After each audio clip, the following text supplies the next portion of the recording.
नमस्कार फ्रेंड्स, मैं अरविंद कुमार आप सभी का स्वागत करता हूं हमारे YouTube चैनल स्टडी मीडिया में। दोस्तों, जैसा कि आप सभी जानते हैं, हमारी ये YouTube की जीएस की क्लास चल रही है, ठीक है। और इसमें प्रैक्टिस सेट चल रहा है और बहुत ही भली भांति हम इसको देख रहे हैं। काफ़ी अच्छे अच्छे प्रश्न इसमें दिए जा रहे हैं, ठीक है। हम अपनी वीडियो को देखते हैं। ये हमारा पहला प्रश्न है। इसमें दे रखा है, निम्नलिखित में से कौन एक सही सुमेलित नहीं है। ए हमारा नागरिकता, संविधान के भाग 2 में है, बिल्कुल ठीक है। बी ऑप्शन है हमारा मौलिक अधिकार, ये संविधान के भाग 3 में है, ये भी बिल्कुल सही है। सी ऑप्शन है हमारा मौलिक कर्तव्य, इसको अभी छोड़ देते हैं हम, देखिए यही नहीं है। और डी ऑप्शन है हमारा राज्य, संविधान के भाग 6 में ही ठीक है। देखिए जो हमारा मौलिक कर्तव्य हैं वो हमारे संविधान के भाग 4 के में आते हैं, ठीक है। 4 के में आते हैं हमारी, ना कि 6A में, ठीक है। अगला प्रश्न देखते हैं तो हमारे इसका कौन सा होता है सुमेलित नहीं है, ये हमारा सी ऑप्शन हो जाता है। अगला प्रश्न देखते हैं। अगला प्रश्न है हमारा, हमारे संविधान के किस भाग में 3 सोपानों में पंचायत बनाने की परिकल्पना की गई है। ए ऑप्शन है भाग 9, बी ऑप्शन है भाग 10, सी ऑप्शन है भाग 11 और डी ऑप्शन है भाग 12। तो ये हमारा किस में है, ये हमारा ए ऑप्शन है। भाग 9 में पंचायतें दे रखी हैं। भाग 9 की अगर हम बात करते हैं 9 के की, तो उसमें नगर पालिकाएँ दे रखी हैं, ठीक है। अगर हम इसकी बात करते हैं, देखिए भारतीय संविधान के 73वें संशोधन अधिनियम 1992 द्वारा 24 अप्रैल 1993 से अंतः स्थापित संविधान के भाग 9 में 3 सोपानों में पंचायतें बनाने की परिकल्पना की गई है। इस भाग के अनुच्छेद 243 ख के खंड में कहा गया है कि प्रत्येक राज्य में ग्राम, मध्यवर्ती और जिला स्तर पर इस भाग के उपबंधों के अनुसार पंचायतों का गठन किया जाएगा, ठीक है। अगला प्रश्न देखते हैं। अगला प्रश्न है, भारतीय संविधान का कौन सा भाग और अध्याय संघ और राज्यों के बीच विधायी संबंध के बारे में है।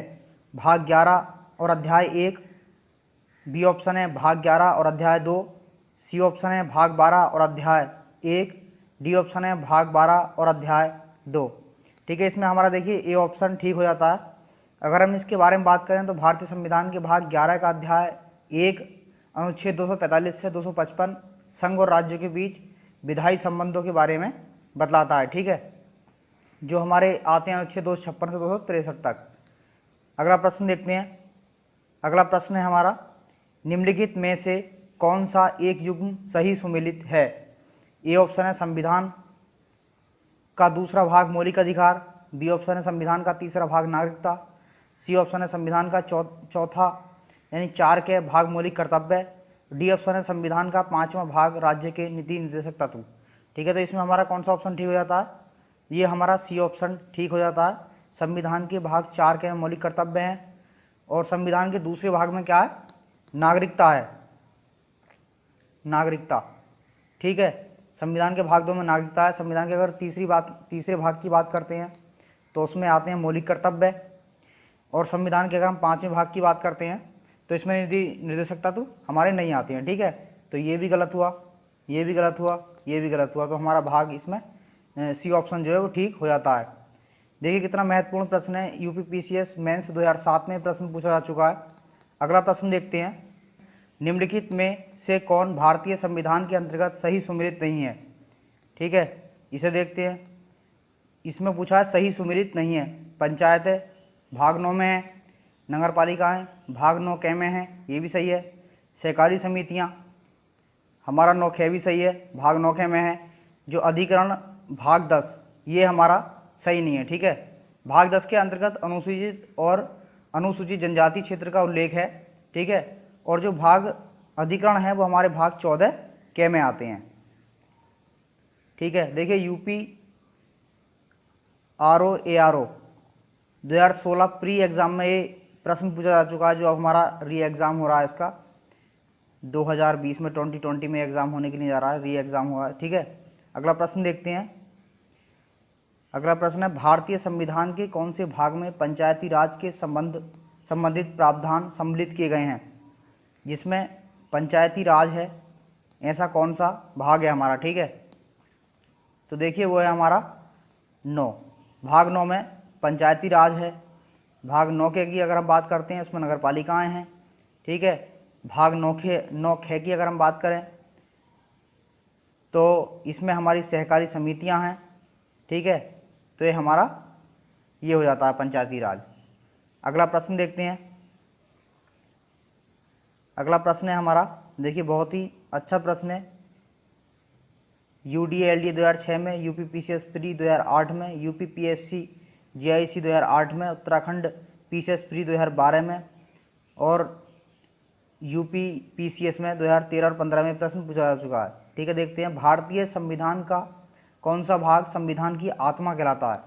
ठीक है, तो ऑप्शन दे रखे हैं। ए ऑप्शन है मूल अधिकार, बी ऑप्शन राज्य के नीति निर्देशक तत्व, सी ऑप्शन उद्देशिका, डी ऑप्शन संवैधानिक उपचारों के अधिकार। ये हमारे ऑप्शन है इसमें। वीडियो को पॉज करें और पॉज करके बताएं जल्दी से कि इसका उत्तर क्या होगा हमारा। ठीक है, देखिए बहुत ही अच्छे अच्छे प्रश्न है आपके लिए, बहुत ही अच्छे प्रश्न छांट करके जो एग्ज़ाम में आने वाले हों। ठीक है, उन्हीं प्रश्नों को हम लेते हैं, ऐसा नहीं कि कहीं से भी प्रश्न उठाया और रख दिया। ठीक है, तो ये हमारा क्या है, इसका जल्दी से उत्तर बताएं, कमेंट्स बॉक्स में कमेंट्स करें क्या होगा इसका, जल्दी से बताएं। ठीक है, कि इसमें हमारा कौन सा होगा। ये हमारा क्या है, भारतीय संविधान का क्या है, उद्देशिका। इसका हमारा सी ऑप्शन हो जाता है। देखिए अगर हम इसकी बात करते हैं तो भारतीय संविधान की उद्देशिका को संविधान की आत्मा कहा जाता है। इसके KM मुंशी ने इसे राजनीतिक जन्मपत्री कहा और सुभाष कश्यप ने कहा कि संविधान का ये उद्देशिका जो है वो शरीर है। अगर हम प्रस्तावना की बात करें तो उसकी आत्मा प्रस्तावना आधारशिला है, तो संविधान उस पर खड़ी अट्टालिका। ठीक है, इस तरह है। और लोग ये जो उत्तर प्रदेश है ये हमारा, इसमें प्रश्न काफ़ी बार पूछा जा चुका है। ठीक है, देखिए यूपी में ही काफ़ी बार प्रश्न पूछा जा चुका है, ये देखिए दे रखा है। अगला प्रश्न देखते हैं, निम्नलिखित में से किसने भारतीय संविधान की प्रस्तावना को हमारे संपूर्ण प्रजातांत्रिक गणतंत्र की जन्म कुंडली कहा है। तो इसमें 5 ऑप्शन दे रखे हैं। छत्तीसगढ़ PCS प्री 2013 में प्रश्न पूछा जा चुका है। ठीक है, ए ऑप्शन है हमारा Jawaharlal Nehru, B option Vallabhbhai Patel, C option BR Ambedkar, D option KM Munshi, E option Mahatma Gandhi. तो बताएं इसे। देखिए इसका हमारा ए ऑप्शन हो जाता है, सॉरी डी ऑप्शन इसका हो जाता है। KM मुंशी ने कहा था, अभी इसकी मैंने व्याख्या बताई थी कि KM मुंशी ने भारतीय संविधान की प्रस्तावना को हमारे संप्रभु प्रजातांत्रिक गणतंत्र की जन्म कुंडली कहा है। ठीक है, बहुत ही अच्छे अच्छे प्रश्न हैं। अगला प्रश्न देखते हैं। अगला प्रश्न क्या है हमारा, संविधान को एक पवित्र दस्तावेज किसने कहा है। ए ऑप्शन है BR Ambedkar, B option Mahatma Gandhi, C option Deendayal Upadhyay, D option Mohammad Ali Jinnah. ठीक है, बताएं इसका जवाब दें। देखिए ये हमारा ए ऑप्शन इसमें ठीक हो जाता है। BR अम्बेडकर ने संविधान को पवित्र दस्तावेज कहा है। देखिए अगर हम इसकी बात करें तो 29 अगस्त 1947 को संविधान सभा ने BR अम्बेडकर की अध्यक्षता में 7 सदस्य प्रारूप समिति का गठन किया था। ठीक है, अगला प्रश्न देखते हैं। देखिए MPPCS प्री 2015 में प्रश्न पूछा जा चुका है। सभी बैक ईयर से प्रश्न लिए गए हैं, बहुत ही अच्छे अच्छे प्रश्न हैं। अच्छे से इन्हें देखें और लगाएं, खुद से लगाने की ज़्यादा से ज़्यादा कोशिश करें। ठीक है, जिससे कि आपको पता चल जाए कि आपकी जो तैयारी है वो कहाँ पर है। इस प्रश्न को देखें। देखिए हमारा ये प्रश्न है कि राष्ट्रपति पद्धति में समस्त कार्यपालिका की शक्तियाँ निहित होती हैं। ए ऑप्शन है राष्ट्रपति में, बी ऑप्शन है कैबिनेट में, सी ऑप्शन है व्यवस्थापिका में और डी ऑप्शन है उच्च सदन में। ठीक है, तो देखिए ये हमारा प्रश्न UPPCS प्री 2005 में प्रश्न पूछा जा चुका है। बहुत ही अच्छा प्रश्न है। ठीक है, अच्छे से इसे लगाएं और करें। देखिए इसका हमारा ये ए ऑप्शन हो जाता है। राष्ट्रपति दे भी रखा है कि राष्ट्रपति पद्धति में समस्त कार्यपालिक शक्तियाँ निहित होती हैं, तो राष्ट्रपति में ही होंगी। ठीक है, क्योंकि इसमें कार्यपालिका की शक्तियाँ सभी होती हैं। अगला प्रश्न देखते हैं। अगला प्रश्न हमारा क्या है, बहुत ही अच्छे प्रश्न हैं, सभी बैक ईयर से पूछे जा चुके हैं। ये निम्नलिखित कथनों पर विचार कीजिए। ठीक है, ये कौन सा सही है ये बोलने मिलाने के लिए बोल रहे हैं। नंबर 1 है हमारा, भारत एक लोकतांत्रिक राज्य व्यवस्था है। दूसरा है भारत एक प्रभुत्व संपन्न राज्य है। सी है भारत में लोकतांत्रिक समाज है। 4 है भारत एक कल्याणकारी राज्य है। तो उपरोक्त कथनों में से कौन से सही हैं। ठीक है, ये इन्होंने पूछा है। तो इसमें हमारे देखिए चारों ऑप्शन ठीक हो जाते हैं, 1 2 3 4। ठीक है, अगर हम इसकी बात करें, देखिए भारत संविधान के तहत भारत में एक लोकतांत्रिक राज्य व्यवस्था है तथा यह एक प्रभुत्व संपन्न राज्य है। नीति निर्देशक तत्वों के द्वारा संविधान निर्माताओं के कल्याणकारी राज्य की संकल्पना को भी अभिव्यक्त किया गया है। साथ ही भारतीय समाज को भी लोकतांत्रिक माना जा सकता है। ठीक है, यूपीपीसीएस प्री मेंस 2012 में प्रश्न पूछा जा चुका है, बहुत ही अच्छे प्रश्न है। देखिए अगला प्रश्न है हमारा, निम्नलिखित में से कौन सी विशेषता भारतीय राजतंत्र की नहीं है। ए ऑप्शन है एक संविधान संगत द्वारा, बी ऑप्शन लोकतांत्रिक सरकार, सी ऑप्शन विधि का शासन, डी ऑप्शन सत्तावादी सरकार। यूपीपीसीएस 2011 मेंस में प्रश्न पूछा जा चुका है, जल्दी से बताएं इसका उत्तर क्या होगा। इसका हमारा डी ऑप्शन हो जाता है, सत्तावादी सरकार। ठीक है, अगर हम इसकी बात करें देखिए तो भारतीय शासन प्रणाली में शासन का संचालन संविधान के प्रावधानों के अनुरूप होता है। अगर संविधान के अंतर्गत सारी चीज़ें होनी है, अगर संविधान से अगर हम हटकर जाते हैं तो फिर वो हमारे संविधान की आत्मा को ठेस पहुँचाना होगा। ठीक है, अगर हम इसमें बात करें तो भारत में विधि का शासन है, यहाँ गणतंत्र है न कि राजतंत्र। प्रत्येक 5 वर्ष के उपरांत जनता अपने प्रतिनिधियों का निर्वाचन कर सकती है। संविधान संगत लोकतांत्रिक सरकार का गठन कर सकती है। यहाँ सत्तावादी सरकार नहीं है जैसे ब्रिटेन में है, या अगर बहुत सारे जैसे सऊदी अरब वगैरह जो कंट्री हैं उनमें ये होता है कि आज भी सिर्फ जनमूलक सरकारें चल रही हैं। जैसे राजाओं महाराजाओं की पहले अगर हम बात करें एंशिएंट हिस्ट्री की तो उसमें होती थी ऐसी, एंशिएंट का मिडेवल हिस्ट्री तक इस तरह होता है। ठीक है, ये तो अभी की बात है जो इस टाइम नहीं है। जनता अपना एक अच्छा प्रतिनिधित्व कर सकती है, चुन सकती है, हर किसी को अपने अनुसार मत दे सकती है।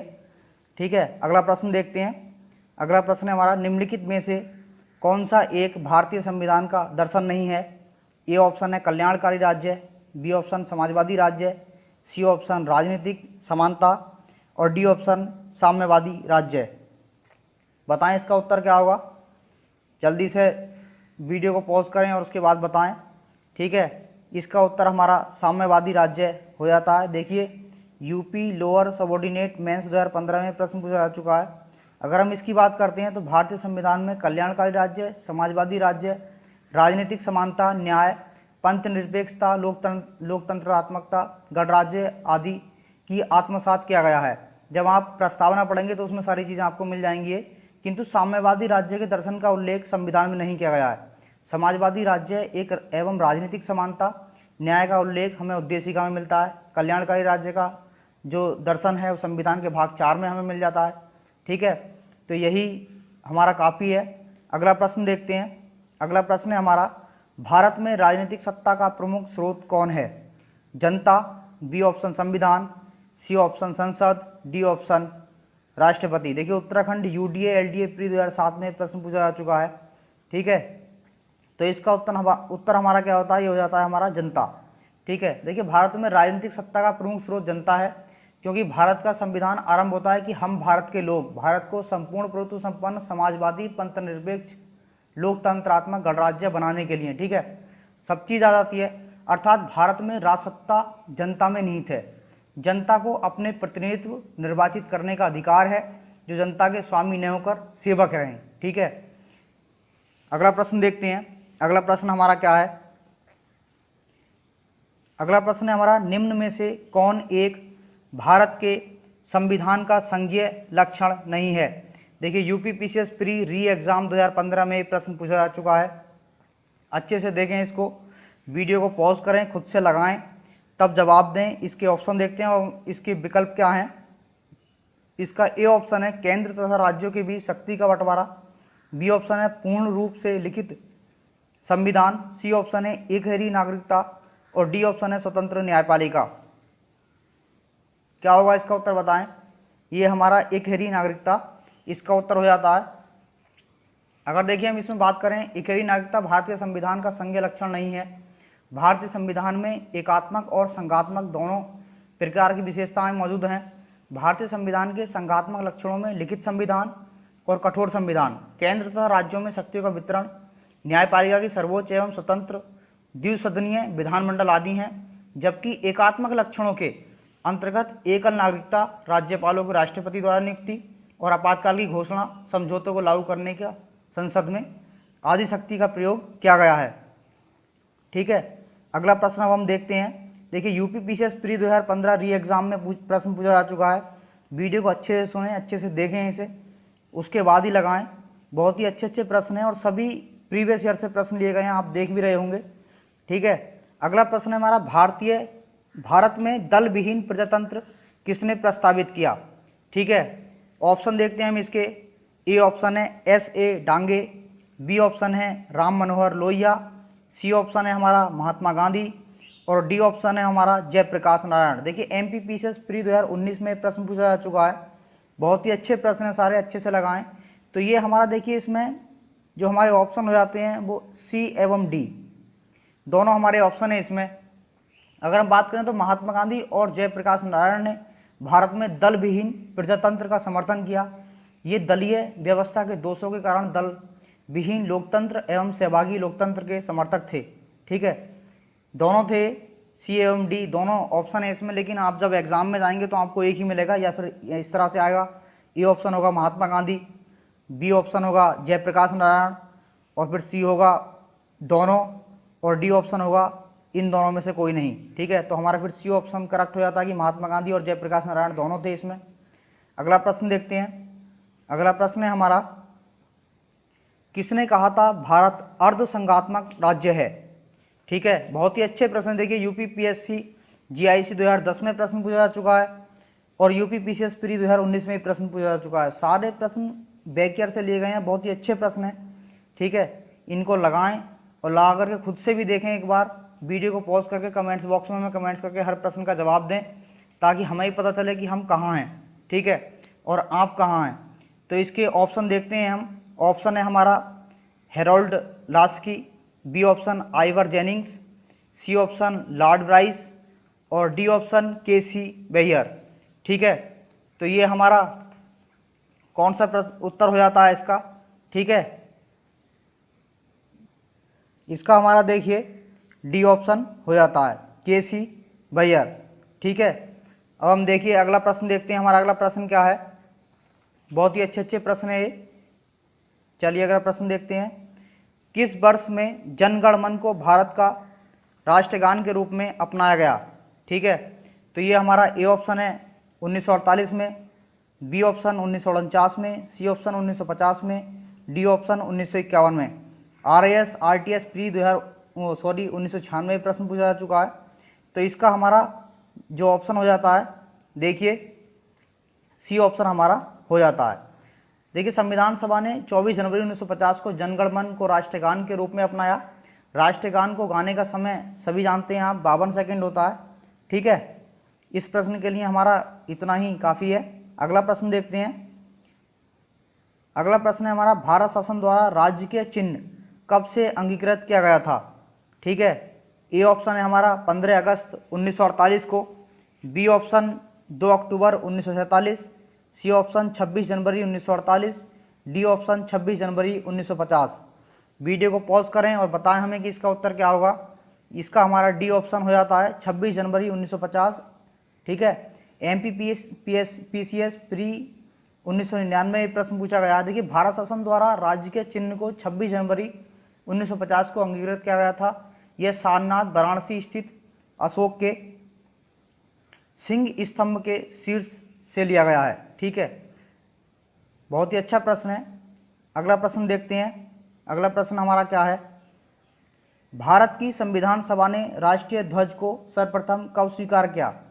ए ऑप्शन है हमारा 22 जुलाई 1947, बी ऑप्शन 23 जुलाई 1947, सी ऑप्शन 25 जुलाई 1947, डी ऑप्शन 15 अगस्त 1947। देखिए, यूपीपीसीएस प्री 1990 में प्रश्न पूछा जा चुका है। तो इसका हमारा ऑप्शन हो जाता है 22 जुलाई 1947। अगर हम इसकी बात करते हैं तो भारत का संविधान सभा ने अपने चौथे अधिवेशन यानी 14 जुलाई 1947 से 31 जुलाई 1947 तक ये चौथा अधिवेशन चला। इसमें 22 जुलाई 1947 को भारत का राष्ट्रीय ध्वज के रूप में स्वीकार किया गया। राष्ट्रीय ध्वज के बीच चक्र में 24 तीलियां हैं तथा राष्ट्रीय ध्वज की चौड़ाई 2:3 के अनुपात में है।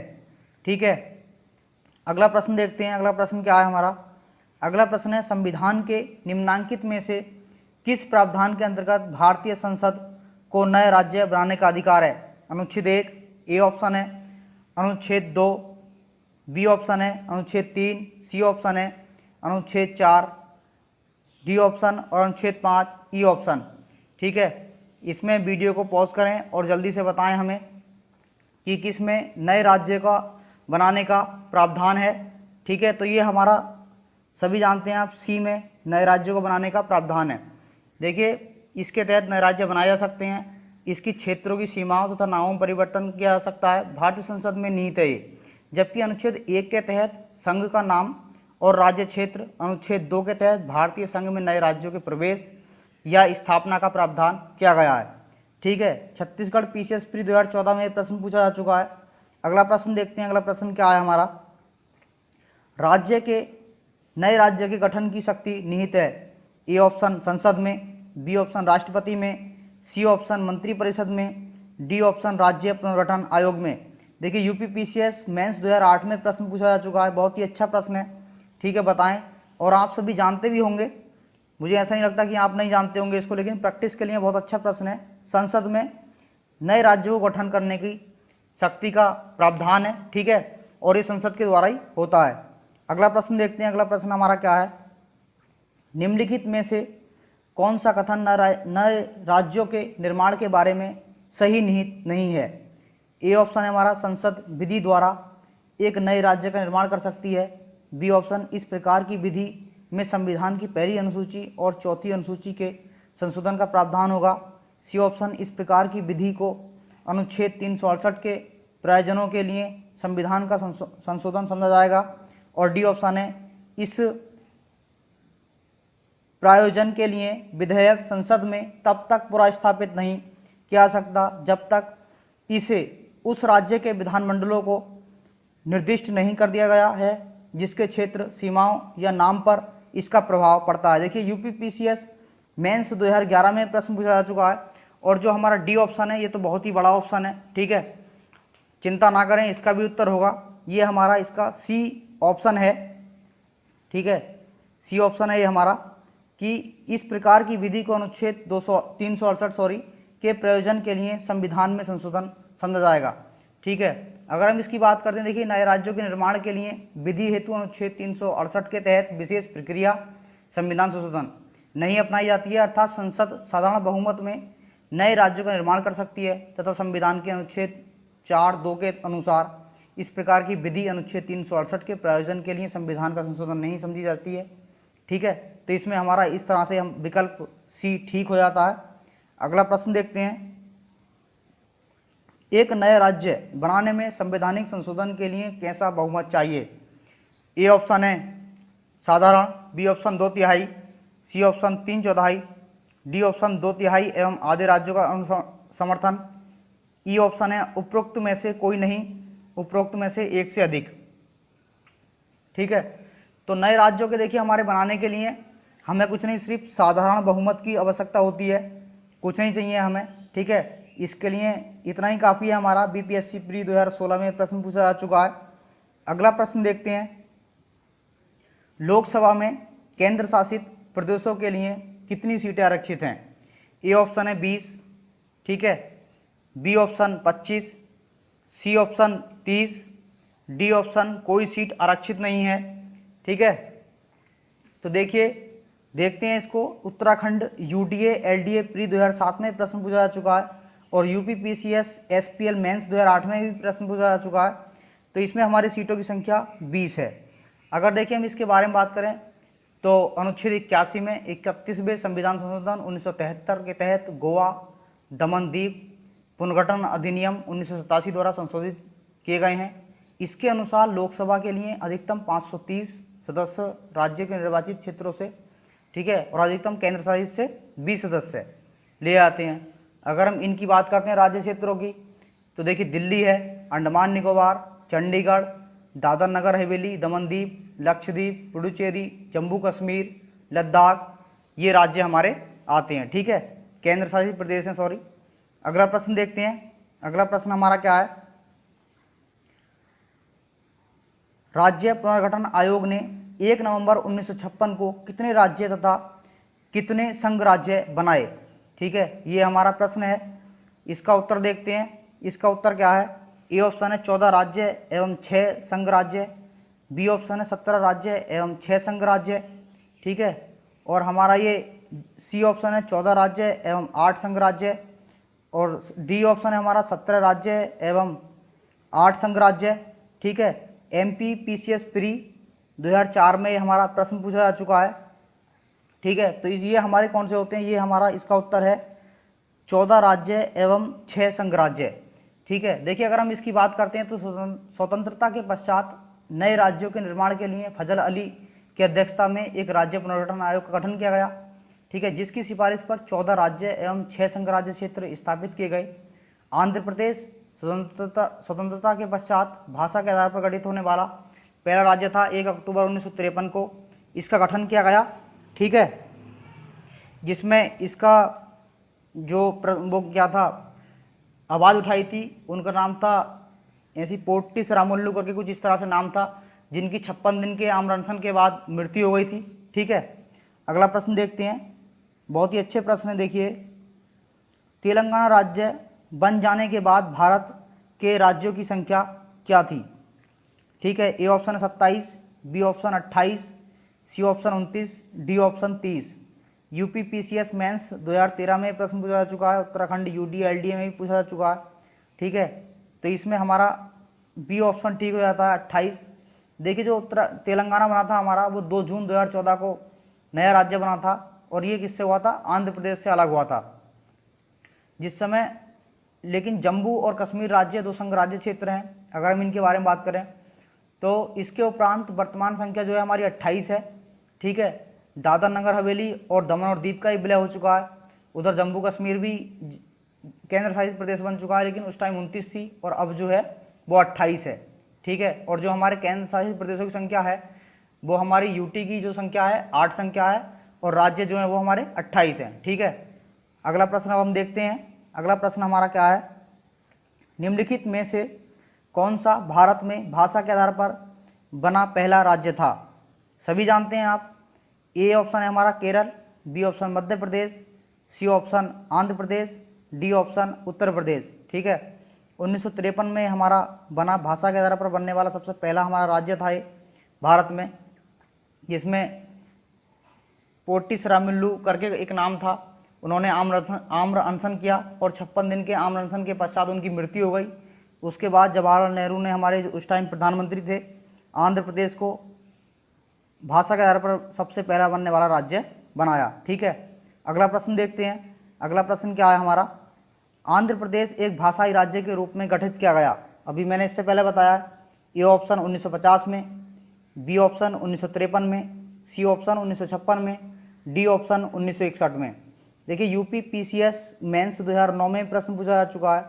बहुत ही अच्छे प्रश्न हैं, सभी यूपी के ही प्रश्न हैं। अधिकांश मैंने यूपी के प्रश्नों को इसमें लिया है, जिसमें आपका भी अच्छे से हो सके। देखिए, ये हमारा बी ऑप्शन इसका करेक्ट हो जाता है 1953 में। अगला प्रश्न देखते हैं। अगला प्रश्न हमारा क्या है। धन्यवाद फ्रेंड्स, इतने ही प्रश्न हैं हमारे इस श्रृंखला में, और सभी अच्छे अच्छे प्रश्न हैं। अच्छे से वीडियो को देखें। ठीक है, और कमेंट्स बॉक्स में कमेंट्स करके ज़रूर बताएं कि वीडियो कैसी लगी। नमस्कार फ्रेंड्स।